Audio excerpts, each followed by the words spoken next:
राधे राधे। ओम नमो भगवते वासुदेवाय नमः। आप सभी का स्वागत है आपके अपने चैनल भक्ति अमृत धाम में। श्री पुरुषोत्तम भगवान की जय। पुरुषोत्तम मास महात्म के 5वें दिन का अध्याय। वर्षि नारद ने भगवान नारायण से जिज्ञासा की, हे प्रभु, जब अधिक मास में अपनी करुणा व्यथा भगवान के सामने रखी तब भगवान श्री हरि ने उनसे क्या कहा, कृपा करके विस्तार से बताइए। भगवान नारायण बोले, हे नारद, ध्यान से सुनो। जब अधिक मास में अत्यंत दुखी होकर भगवानों के चरणों में गिर पड़ा और मूर्छित हो गया, तब भगवान के संकेत से गरुण उसे अपने पंखों से हवा करने लगा। कुछ ही क्षणों में अधिक मास की चेतना आई, वह पुनः विलाप करने लगा, हे प्रभु, मेरी रक्षा कीजिए, मैं आपकी शरण में आया हूँ, आप मेरी उपेक्षा क्यों कर रहे हैं।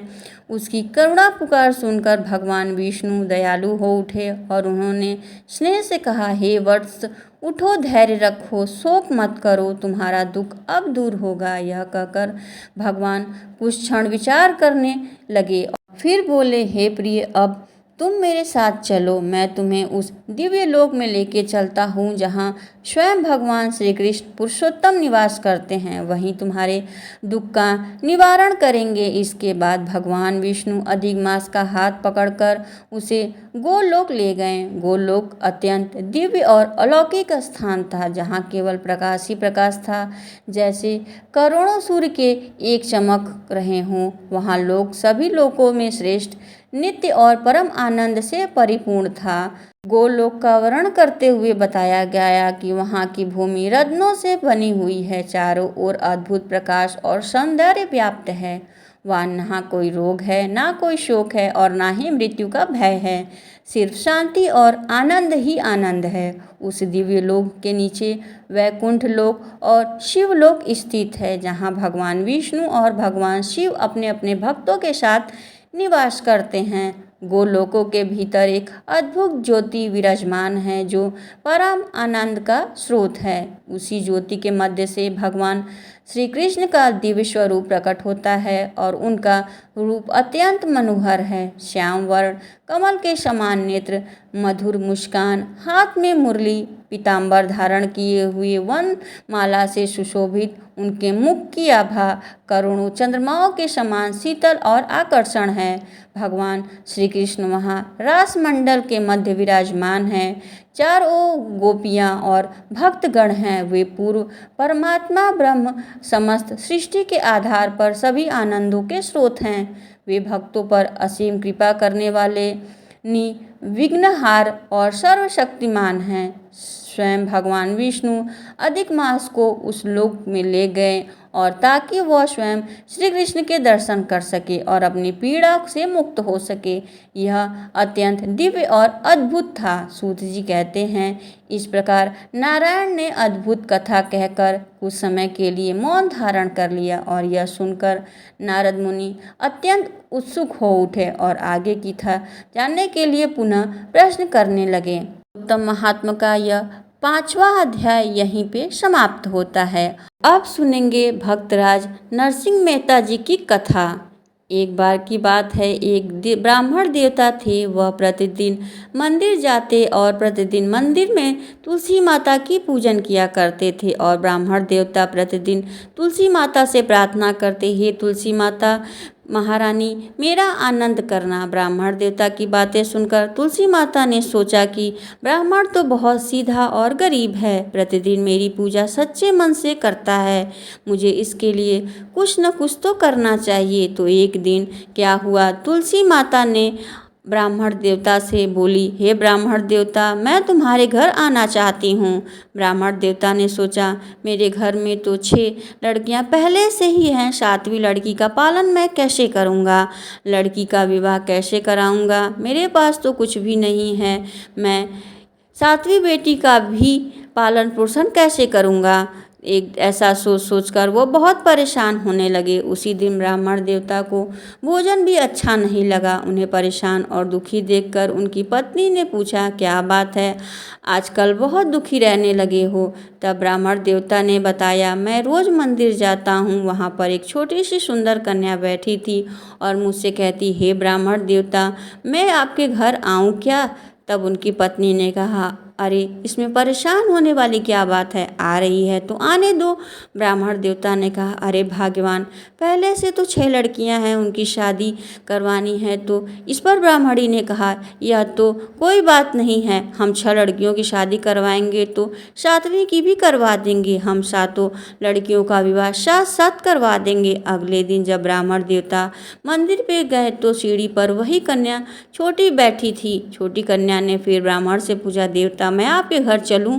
तो ब्राह्मण देवता ने कहा, हाँ चल बेटा, मेरे घर चल। और इस तरह ब्राह्मण ने उस 7वीं छोटी कन्या को लेकर अपने घर आए और तुलसी माता के कन्या के रूप में ब्राह्मण देवता के घर पधारने से ब्राह्मण देवता के घर में बहुत आनंद हो गया। घर में तो धन की वर्षा होने लगी। जब ब्राह्मण देवता ने 7 कन्याओं का विवाह करने के लिए योग्य वर ढूंढने लगे तो उस छोटी कन्या ने कहा, मेरा तो शालिग्राम जी के मंदिर में जाकर शालिग्राम जी को बोलना कि वह बारात लेकर आएं और मेरी 6 बहनें को अपनी इच्छा अनुसार वह ढूंढ लेगा। फिर तो तुलसी महारानी की कृपा से ब्राह्मण देवता के यहाँ सब जेवर भोजन आदि का प्रबंध हो गया। खूब धूमधाम से उन सभी बेटियों का विवाह हो गया। इस प्रकार हे तुलसी माता, हम सब पर भी आप यही प्रार्थना करते हैं कि जैसे आपने ब्राह्मण देवता पर कृपा बनाई, वैसे पर हम लोगों पर भी कृपा बनाए रखने। जैसे आनंद ब्राह्मण देवता के घर में किया, वैसे हमें सब भी आनंदित करिए। सभी से बोलिए, तुलसी महारानी की जय। नरसिंह मेहता की कथा। नरसिंह जी का जीवन अब एकांत भजन में व्यतीत होने लगा। साधु अखाड़े में जाना, सत्संग करना, भजन करना, यही उसका नित्य का कार्य था। अगर कोई भक्त उसको अपने घर का भजन करने का आमंत्रण देता तो वह बड़े ही उल्लास के साथ रात भर उसके घर में जाकर भजन करते रहता। इसके अलावा उसके घर पर सदा साधु संतों का जमघट लगा रहता और वह मुक्त होकर बिना कंजूसी किए उसकी हर तरह से सेवा करता। भगवत भजन और साधु की सेवा के अलावा उसके जीवन में दूसरा कोई और कार्य नहीं था। बाहर से आमदनी का कोई जरिया तो नहीं था और खर्च भी वह खुले हाथों से किया करता था। तो दूसरे की बात हो तो क्या वह कुबेर के भंडार का भी अंत होते भला देर कैसे लगता है। यही कारण है कि भक्त नरसिंह राम जी को द्रव्य और अन्न आदि सामग्री अक्रूर जी दिया करते थे। वह सब 3 जगह 6 महीने में साफ हो गई। नौबत यहाँ तक आ गई कि घर की एक एक चीज़ बेचकर भगवान को भोग लगाया जाता, साधु संतों को संतुष्ट करने का प्रयास किया जाता। अब यह अवस्था भी कब तक चलती। थोड़े दिनों बाद वो इनकी एक परिवार काम की योग्य चीज़ें नहीं थी, वह प्रायः समाप्त हो चुकी थी। अब परिवार का काम बड़े संकोच से चलने लगा, परंतु इतना होने पर भी भक्तराज एक निश्चिंत थे। घर का एक एक बर्तन, एक एक सामान बेचकर वो भगवान को भोग और साधु संतों की सेवा में लग चुके थे। अब जब बिल्कुल खाली हो गया तब भी उन्हें कोई चिंता नहीं। स्वप्न में भी यह चिंता उनके पास 1 रुपया नहीं है उनके शांत मन को स्पर्श नहीं करती थी। वह कभी यह सोचकर परेशान नहीं होते थे कि अब कल क्या होगा, बस जैसे चलता है वैसे चलता रहे। वह नित्य के भजन कीर्तन में मस्त थे। उन्हीं दिनों तक एक नई आफत उनके सिर पर आ गई। ऊना से श्री रंगधर मेहता के कुल पुरोहित कुंवर जी बाई को विदा कराकर ले जाने के लिए आ पहुँचे। उस दिन प्रातःकाल से भक्तराज किसी स्थान पर भजन करने के लिए गए हुए थे। पुरोहित जी आकर प्रश्न किया, मेहता जी कहाँ गए हैं, कहीं बाहर गए हैं? पधारिए महाराज, रसोई करते हुए माणिक भाई ने उत्तर दिया। अब पुरोहित जी घर के भीतर आकर अपना नाम ठाम आने का विस्तार पूर्वक उनसे सुनाया। बाड़ी जी ने आसन बिछाया और यथोचित आदर सत्कार किया। माणिक बाई अपनी पुत्री की विदाई की बातें सुनकर मन ही मन सोचने लगी, अब क्या होगा। भक्तराज जी तो दिन रात भक्ति में ही डूबे रहते हैं, कोई कामकाज तो करते नहीं हैं। जहाँ भोजन की ही चिंता नहीं लगी रहती है, 2 समय का भोजन कैसे प्रबंध होगा। अब कुंवर बाई जी दहेज का प्रबंध कैसे होगा। अगर बिना दहेज पुत्री को विदा कर दूं तो पूरे नात जाति में निंदा होगी। थोड़ी देर बाद मेहता जी घर वापस लौट आए, तब उन्होंने रसोई भी तैयार हो चुकी थी, केवल उनके आने की देर थी। आते ही उन्होंने पूछा, सती भोग अब क्या देरी है, बस कुछ ही देर नहीं ला रही हूँ। ऐसा कहकर माणिक बाई भोग की सारी सामग्री एक थाल में परोस कर ले आई। भक्तराज ने भक्तिपूर्वक भगवान को नैवेद्य समर्पित किया। इसके बाद वह स्वयं प्रसाद पाने की तैयारी में लगे थे। उन्होंने पूछा, आज कोई साधु संत आए या नहीं। माणिक बाई ने उत्तर दिया, आज कोई साधु संत नहीं, एक अतिथि आए हैं। कहो अक्रूर जी तो नहीं आए। मेहता जी के हंसते हुए कहा, नहीं नहीं, कुंवर जी बाई को लिवा लेने के लिए श्री रंगधर मेहता के पुरोहित जी आए थे और मैं इसी चिंता में पड़ी हूँ कि पुत्री को विदा करे और दहेज आदि के लिए कम से कम 100 तो होने चाहिए, परंतु जहाँ एक भी नहीं वहाँ 100 की बात तो कैसे किया जाए। इतना कहते ही माणिक बाई ने एक लंबी सांस छोड़ी और भक्तराज पत्नी को चिंताकुल देखकर बड़ी शांति से समझाने लगे, हे साध्वी, अरे मेरा करती तू इतना चिंता क्यों करती है। इन पुत्र पुत्री के लिए हमने तो अपना नाम माता पिता है, वास्तविक पिता तो हम सब के वो श्रीपति भगवान ही हैं और वह सब तरह से समर्थ हैं, फिर भला हमें क्यों चिंता करें। उनको तो स्वयं की चिंता होगी। उनकी रुचि जैसे भगवान के प्रति थी, उनकी रुचि जैसी होगी वैसे वह ठीक समय आने पर अपने प्रारब्ध कर देंगे। नाथ कल तो पुत्री को भेजना होगा। आज तक उसे देने के लिए एक वस्त्र का कोई ठिकाना नहीं। परमात्मा कहाँ रहते हैं जो ऐन मौके पर आकर उन्हें सारी वस्तुएं देकर जाएंगे। अरे जिनका नाम ठाम नहीं उनका विश्वास ही क्या। चिंता मारे माणिक बाई की आंखों में आंसू बहने लगे। प्रिय, मैं और मेरा यह 2 शब्द तो माया के रचे हुए जाल के रूप में हैं। ये तो सबके दुख का कारण है। संत वैरागी अति सती और राजा से लेकर राजा रंक तक प्रायः सभी के प्राणी उसी जाल में बंधकर 84 चक्कर का भोग रहे हैं। इस अंततः ममता का त्याग ही संसार का सच्चा त्याग है। अब जो कुछ भी है मैं तुमसे कह रहा हूँ उसे ध्यानपूर्वक सुनो। हे मन, ममता को दूर कर परमात्मा का भजन कर। इस संसार में तेरी कौन वस्तु है जिसका विचार कर रही है। अरे मूर्ख, तू कौन है और कहाँ से आया है, किससे तेरा क्या संबंध है। तू बिना समझे मेरा मेरा क्यों कर रहा है। जिस देह का तू अनेक युक्तियों से जतन कर रहा है वह बिल्कुल भी स्थिर रहने वाला नहीं है, और जो तू लगातार धन का ध्यान कर रहा है वह तेरे अंततः कारण में बाधा स्वरूप है। समीप के पति को तुम क्यों भूल गया है। अहंकार के नशे में चूर होकर रे मन, तू मोह निद्रा में सो रहा है। इसलिए हे मन, तू अब जाग जा और नरसिंह राम को तेरी बड़ी भारी आशा है, तू अच्छी भक्ति करेगा। भक्तराज के एक पद ने यह सब गाकर अपनी पत्नी को सुना दिया। एक पद उन्होंने सुनाया जिसे सुना दिया, जिसका अर्थ यहाँ तक मैंने आपको बताया। माणिक बाई की चिंता एक बात तो दूर हो गई और भगवान में श्रद्धा बढ़ जाने पर उनका चिंता भी प्रसन्न हो गया। फिर उन्होंने अतिथि और पति के आसन लगाकर भोजन परोसा। मेहता जी पुरोहित जी के साथ बैठकर भोजन करने लगे। भोजन करते करते पुरोहित जी ने वार्तालाप शुरू किया। बोले, मेहता जी, श्री रंगधर मेहता ने मुझे कुंवर बाई को लाने के लिए भेजा है और मैं उनका कुल पुरोहित हूँ। मैं कल ही यहाँ से विदा हो जाता हूँ, अतः आप कृपा करके शीघ्रता करें।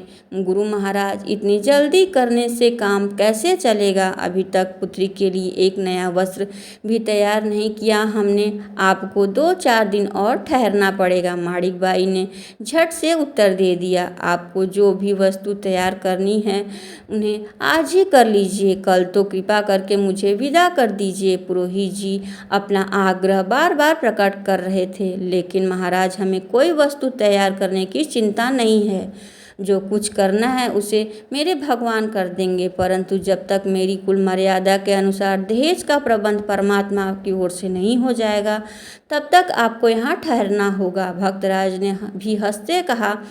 भक्तराज की यह सब बातें उस समय पुरोहित जी की समझ से बिल्कुल नहीं आई। उन्होंने यह बात सुनकर बड़े आश्चर्य के साथ, मेहता जी आखिर आप कहना क्या चाहते हैं? मेरा तो कुछ भी समझ में नहीं आया। आपके परमात्मा कब तक आकर आपकी पुत्री के लिए दहेज की सामग्री यहाँ तक पहुँचाएंगे? ऐसी बात तो कहीं सुनी नहीं और ना कहीं देखी। मालूम नहीं क्यों आप इस तरह की अनहोनी बातें अपने मुंह से निकाल कर आप अपने पुत्री का दहेज स्वयं भगवान ला कर देंगे। तब नरसिंह जी समझाने लगे। पुरोहित बोले, महाराज घबराइए नहीं, भगवान की माया तो अघटन और घटना से प्रयासी कहलाती ही है, उसके लिए कुछ भी अनहोनी नहीं। आप श्रद्धा करिए और द्वारिकाधीश श्री कृष्ण बड़े ही भक्त वत्सल और दयालु हैं, जो कुछ करेंगे अच्छा ही करेंगे। नरसिंह जी ने बड़े विश्वास के साथ ऐसा कहा। भक्तराज की ऐसी विचित्र भला उन साधारण से पुरोहित को कैसे समझ में आती, परंतु अब वह कह भी नहीं सकते और क्या कर सकते हैं। आखिर नरसिंह जी राम उनके प्रिय यजमान श्री गंगाधर मेहता जी के संबंधी थे, सहसा उनके विरुद्ध कड़ा व्यवहार कैसे करते, इसलिए उन्होंने उस समय चुप रहना ही उचित समझा। 2-3 दिन बाद पुरोहित जी चुपचाप पड़े रहे, उन्हें जाने का नाम भी नहीं लिया। परंतु इसी बीच में देखा कि पति पत्नी कुछ भी नहीं कर रहे हैं, क्योंकि विशेष तैयारी भी नहीं कर रहे हैं, अपनी पुत्री का दहेज भी तैयार नहीं कर रहे हैं। तो भक्तराज की निश्चिंतता अपने भजन पूजन में लगे हुए थे, मानो दूसरा कोई कार्य उनके सामने ही ना हो। आखिरकार सभी लोग निश्चिंत होकर कोई तैयारी नहीं करते हैं। अंत में पुरोहित जी ने झुंझुना कर कहा, मेहता जी आज 3 से 4 दिन हो गए मुझे आपके घर बैठे, परंतु आपने तो बिल्कुल ही निश्चिंत होकर पूजा पाठ में लगे हैं। अब मुझे यह कहना कि अब इंतजार करो, अब मैं और अधिक नहीं ठहर सकता। दहेज का प्रबंध हो या ना हो, मैं कल कुंवर बाई को लेकर अवश्य यहाँ से विदा हो जाऊँगा। पुरोहित जी को इस बार अनमना सा देख मणिक भाई ने भी अपने पति को समझाते हुए कहा, पुरोहित जी जो ठीक लगे वही करिएगा, इसके बाद सुखपूर्वक भोजन करते रहिएगा। पुत्री के लिए आज ही वस्त्र दहेज की पूरी तैयारी कर लीजिए। अच्छा, जब तुम्हारी जैसी ही इच्छा हो मैं वहाँ नाथ का आवाहन करूँगा, देखो उनकी कृपा कैसी होगी। नरसिंह जी एकदम सहज भाव से कहा।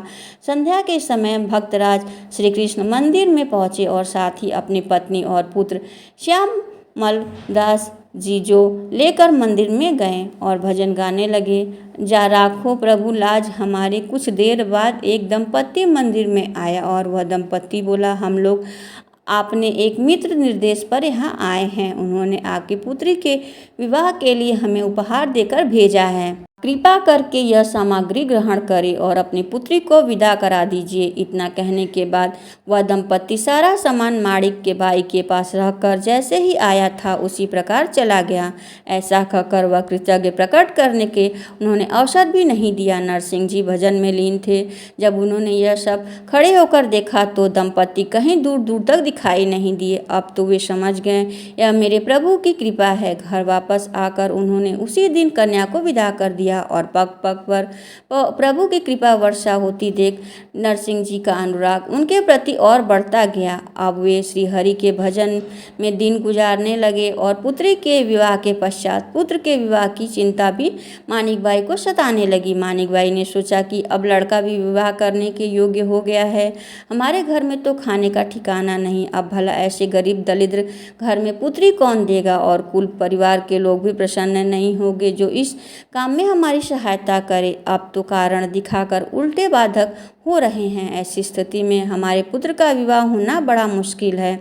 एक दिन उन्होंने यही चिंता अपने पति पर प्रकट की। पति ने कहा, तुम व्यर्थ में ही दुख कर रही हो, अरे चिंता छोड़ दो, कृष्ण का ध्यान करो, सदा मन से केवल उन्हीं को रखो, किसी अन्य की चिंता ना करो। वो दयालु प्रभु अपने और हमारे सारे कार्य यथासंभव करते रहेंगे। वह स्वयं हमसे हमारे लिए चिंतित होंगे। और उन्हीं दिनों में गुजरात नाम का एक शहर रहने वाला मदन मेहता की पुत्री एक सुयोग्य वर की खोज चल रही थी। मदन मेहता एक प्रतिष्ठित नगर गृहस्थी थे। वह खुद राज के दीवान पद पर थे और 8 से 10 लाख संपत्ति भी उनके पास थी। उनकी रूपशील युवती पुत्री झूठी बाई, कहीं कहीं पर उनका नाम सूरसेन भी लिखा मिलता है, तो उनका विवाह भी होना था। वह विवाह के लायक हो गई थी। उन्होंने कई जगह सुयश वर की खोज की, लेकिन कहीं पर उनका मन नहीं जमा। अंत में कुल परिवार के लोगों एकत्र होकर पूछा कि पुत्री का विवाह कहाँ करना चाहे। तभी सभी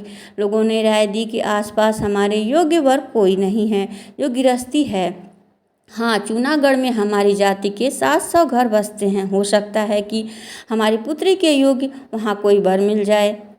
की सलाह के अनुसार मदन मेहता ने अपने कुल पुरोहित को एक सुंदर, सुशील, कुलीन, गुणवान वर की खोज के लिए दवे आदि, वाहन आदि देकर जूनागढ़ भेज दिया। मदन मेहता ने एक सहपाठी मित्र सारंगधर जूनागढ़ में रहते थे, इसलिए उन्होंने एक पत्र भी पुरोहित जी को दे दिया। पुरोहित जी सभी लोग दीक्षित नाम से पुकारा करते थे। जूनागढ़ के जिस मोहल्ले में धनी बस्ती थी, इस एक चबूतरा बना हुआ था जिस पर रोज शाम पर बहुत सौ लोग बैठकर गपशप किया करते थे। उसी दिन कुछ लोग वहां बातें कर रहे थे कि वहां दीक्षित जी का रथ आकर खड़ा हो गया और सभी लोग उनकी ओर ध्यान गया। तब दीक्षित जी ने पूछा, महोदय, क्या आप बता सकते हैं सारंगधर जी मेहता का घर कहाँ पर है?